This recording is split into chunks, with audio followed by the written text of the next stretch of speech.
और आरएसएस कोई एनजीओ नहीं है जो कि प्राइम मिनिस्टर ने कहा था, वो झूठ है।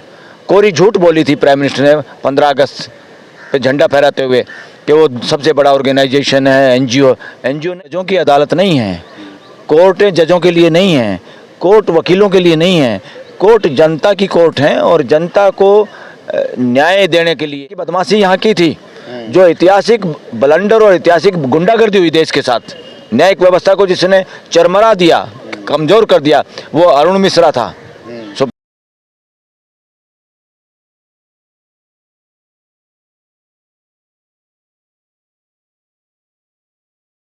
सुप्रीम कोर्ट में हैं और हमारे साथ एडवोकेट बलराज मलिक जी हैं। सर, कैसे देख रहे हैं जिस तरह से अरविंद केजरीवाल की जो शराब घोटाला वाला जो मामला है वो सीबीआई हाई कोर्ट में लेके गई है और हाई कोर्ट में केजरीवाल जी ने अपील की है कि जो जज हैं स्वर्णकांता जी, उनको रिप्लेस किया जाए, उनसे वो नहीं चाहते कि नहीं। देखो, उन्होंने कोई सॉलिड रीजन भी दिए होंगे। कोई भी एप्लीकेशन इस तरह के लगाता है रिक्यूजल की, कि जज को रिक्वेस्ट करते हैं कि आप इस केस से हट जाइए, तो उसके कारण होते हैं। और सुप्रीम कोर्ट ने भी इसमें कहा है, इवन अगर हल्का सा भी शंका या मन में हो क्लाइंट के, उसके ज़्यादा प्रूफ देने की जरूरत नहीं होती, तो जज को हट जाना चाहिए, अपने आप ही हट जाना चाहिए। और फ्यूचर में तो इसके लिए हाई कोर्ट, सुप्रीम कोर्ट को भी कोई ना कोई डायरेक्शन खुल के और गाइडलाइंस जारी करनी चाहिए देश में। इस तरह से बहुत जगह शिकायतें आती हैं जहां लोग चाहते हैं कि जज को उस केस से हट जाना चाहिए, वो बाइस्ड है, वो दूसरी पार्टी से मिला हुआ है, या लोगों को लगता है वो करप्ट है। इस तरह की बातें सामने आती हैं। तो कोर्टें जजों की अदालत नहीं है, कोर्टें जजों के लिए नहीं है, कोर्ट वकीलों के लिए नहीं है, कोर्ट जनता की कोर्ट है और जनता को न्याय देने के लिए। न्याय खाली होता हुआ दिखना ही नहीं चाहिए, भाई न्याय देखना चाहिए, अधूरा है ये। न्याय महसूस होना चाहिए। जिन दो लोगों के बीच में झगड़ा है, खाली उनको नहीं, जिनको भी पता चले इनके बीच में कोई झगड़ा था और इस तरह का फैसला किया है, उन लोगों को भी महसूस होना चाहिए ये न्याय सही हुआ है। न्याय दरअसल हारने और जीतने का मामला नहीं है।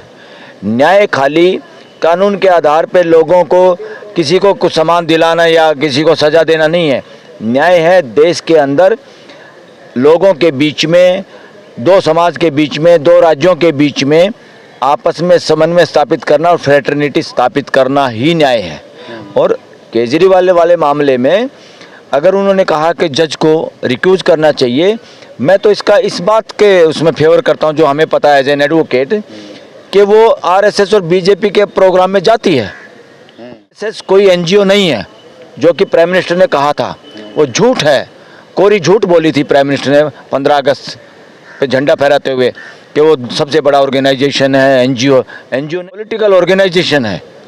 और जो बीजेपी को अपने इशारे से नचाना चाहता है और उसी के कैडर का कंट्रोल होता है। लेकिन इस मामले पे हाई कोर्ट का कहना है कि ये जो कोर्ट है वो यहाँ कोई नौटंकी नहीं चलेगी। नहीं, कोई आके कह दे नहीं, इसके लिए इसीलिए तो गाइडलाइन की जरूरत है। सुप्रीम कोर्ट की गाइडलाइन जरूरी है। देश के नागरिकों को आप नौटंकी कह के चुप नहीं कर सकते आवाज़। जजों को अपनी भाषा पे संयम रखना चाहिए, बेतुकी भाषा नहीं बोलनी चाहिए, उनको कदर करनी चाहिए सिटीजन की।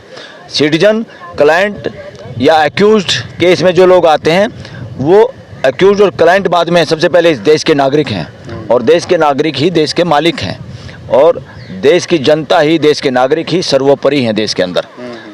संविधान में अगर आज इस संविधान से भी कोई सर्वोपरि है, वो देश के नागरिक ही हैं। इसीलिए देश के नागरिक ही संविधान को बनाते हैं और अपने ऊपर लागू करते हैं। ये तो माध्यम है, कोर्ट और पार्लियामेंट सब माध्यम है, पॉलिटिकल पार्टियां सब माध्यम है।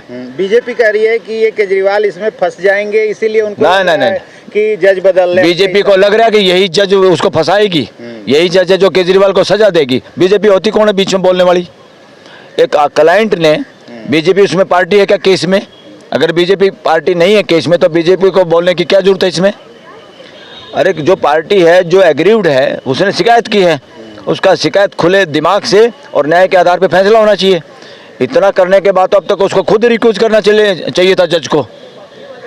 वो बैठी हुई है जो मान लो कि बदमाशी यहाँ की थी, जो ऐतिहासिक ब्लंडर और ऐतिहासिक गुंडागर्दी हुई देश के साथ, न्यायिक व्यवस्था को जिसने चरमरा दिया, कमजोर कर दिया, वो अरुण मिश्रा था जज, और जिसके लिए काफ़ी दिन तक वेट किया और फिर उसको ह्यूमन राइट कमीशन का चेयरमैन बनाया, जिसने ह्यूमन राइट को और ह्यूमैनिटी को तार तार किया। उस गंदे बेहुदा जज को इन्होंने ह्यूमन राइट कमीशन बनाया था। उसने क्या किया, सुप्रीम कोर्ट के ही 2 जज का कोई फैसला होता है तो दूसरे बाद में 2 जज उसी फैसले के अनुरूप चलना होता है। अगर उसके फैसले के अनुरूप नहीं चलना चाहते तो उनको लिख के देना होता है चीफ जस्टिस को कि हम पुराने फैसले से मतभेद रखते हैं, उसको सही नहीं मानते, इसलिए हम चाहते हैं इसके लिए आप कोई बड़ा बेंच गठित करो, यानी 3 जजों का बेंच गठित करो। वो 3 जज फैसला करते हैं। 3 जज अगर पुराने 2 की तरह फैसला कर देते हैं, उन 2 को भी फिर वही मानना होता है। उनकी हिम्मत नहीं, कर ही नहीं सकते, वो अपनी मर्जी चला नहीं सकते। तो उसने क्या किया, 2 जजों के फैसले के खिलाफ फैसला दिया, और फिर खिलाफ फैसला देने वाला ही आदमी जो जिसने जुडिशल डिसिप्लिन को तार तार किया, जिसने जुडिशल डिसिप्लिन यानी इनडिसिप्लिन किया, जिसने, उसी आदमी को फिर उस फैसले को 5 जजों के बेंच में फैसला करने के लिए कॉन्स्टिट्यूशनल बेंच गठित किया गया, और उसका मुखिया उसी को बना दिया। चोर को मुखिया बना दिया, न्यायिक चोर को मुखिया बनाया अरुण मिश्रा को, और वो मुखिया बन गया। और उसको बनाने वाला सबसे वन ऑफ द भ्रष्ट चीफ जस्टिस गोगोई ने उसको मुखिया बना दिया कॉन्स्टिट्यूशनल बेंच का। वो गोगोई चीफ जस्टिस था, इसलिए मैं बार बार कहता हूँ मस्ट ऑफ रोस्टर देश के अंदर 7 गद्दारी है, गुंडागर्दी है, भ्रष्टाचार का अड्डा है। ये काम उन्होंने किया था। इतना नालायक कोई हो सकता है? वकील चिल्लाते रहे कि आप हटिए इस केस से। वो केस क्या था? लैंड एक्विजिशन का केस।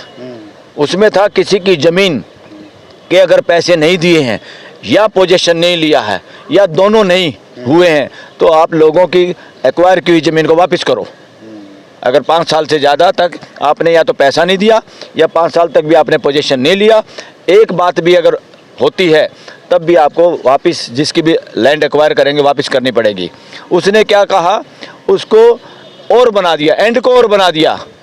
पार्लियामेंट के साथ गद्दारी की, पार्लियामेंट की कंटेम्प्ट की, और जुडिशल सिस्टम को नीचा दिखाया। एक तरह से उसने जुडिशल माइंड के साथ गद्दारी की, और वो पपेट की तरह उसने काम किया सरकार के साथ मिलकर, साजिश बड़े पूंजीपतियों के हक में। और आज मुझे शर्म आती है कि काश मैं उस वक़्त भी कोर्ट के अंदर ही बोलता, मगर मैं किसी पार्टी की तरफ से एडवोकेट नहीं था, मैं वो तमाशा देख रहा था। जो धुरंधर यहाँ के वकील है वो कहते रहे, और वो कहता रहा मैं कंटेम्प्ट कर दूंगा, यानी उनको डराता रहा। जैसे बंदर घुड़की देते हैं ना, या कोई छीना झपटी करने के लिए बंदर घुड़की देता, वो बंदर घुड़की देता रहा अरुण मिश्रा।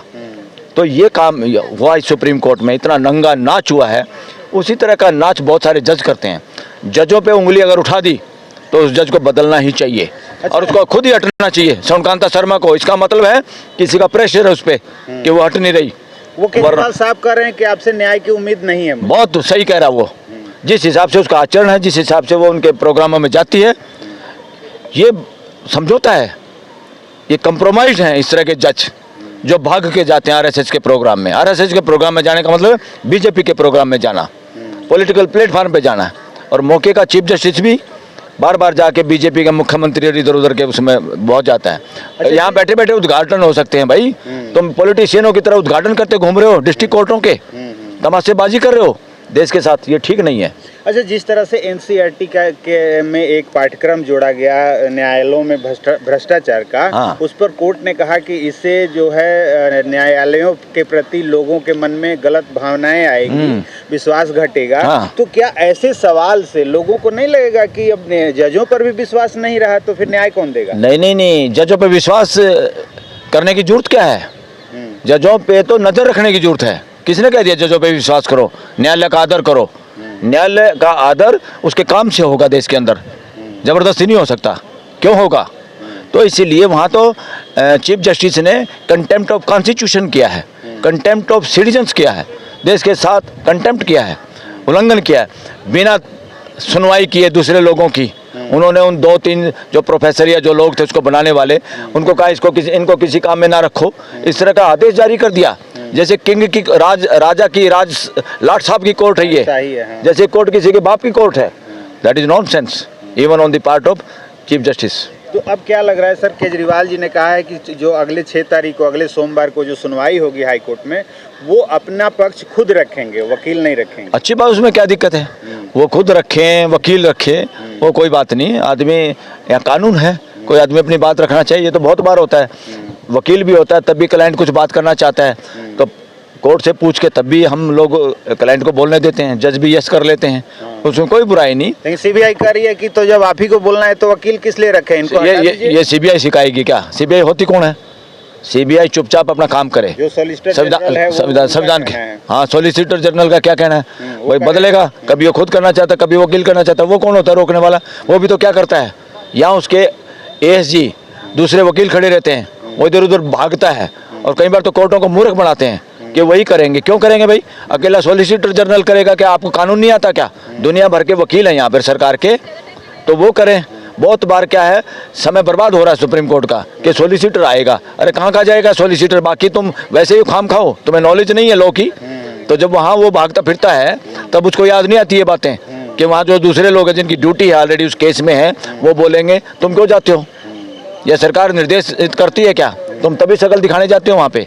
या जो आपको लगता है भाई ये केस बहुत इंपॉर्टेंट है, सरकार का इसमें इंटरेस्ट है, या प्राइम मिनिस्टर का या गृह मंत्री ऐसा चाहता है, तो आप शकल दिखाने जाते हो क्या? This is wrong on the part of SG. तो अब जहाँ बोलने वाली बात थी यूजीसी वाले मामले में, तो देखते खड़े रहे, देखते रहे। यस, इसीलिए केजरीवाल भी सोचता हो कभी कोई प्रेशर में आ जाए या वकील ना बोल पाए या कुछ और हो जाए या किसी भी कारण से, तो क्लाइंट का पूरा हक है भाई। देश में कोई भी क्लाइंट अपनी बात खुद रख सकता है।